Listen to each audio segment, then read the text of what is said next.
Hello बच्चों, चलिए प्रश्न पढ़ते हैं। उस खनिज का नाम लिखिए जो बोरेक्स का अशुद्ध कच्चा रूप है।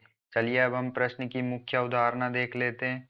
तो यहाँ पर हमारे प्रश्न की मुख्य अवधारणा क्या होगी? हमें यहाँ पर बोरेक्स के अशुद्ध कच्चे रूप का बताना है जो उसका खनिज होता है। तो खनिज वो होते हैं, खनिज या अयस्क, जिससे हम धातु या धातु के यौगिक को प्राप्त करते हैं। तो जो हमारा बोरेक्स होता है उसका सूत्र क्या होता है?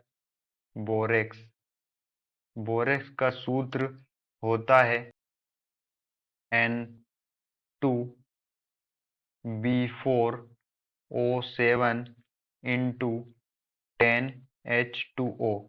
इसमें 10 अणु होते हैं वाटर के। इसमें 10 जो अणु होते हैं वो जल के होते हैं बोरेक्स में। तो ये जो बोरेक्स जो होता है, ये यहाँ पर जो बोरेक्स होता है, ये बोरॉन, जिसे हम बी से प्रदर्शित करते हैं, बोरॉन का खनिज या अयस्क होता है। इससे हम बोरेक्स से हम बोरॉन को प्राप्त करते हैं। और यहाँ पर जो बोरेक्स का अशुद्ध कच्चा रूप होता है, बोरेक्स का जो अशुद्ध या कच्चा रूप होता है वो टिंकल होता है। बोरेक्स का अशुद्ध या जो कच्चा रूप होता है वो टिंकल होता है।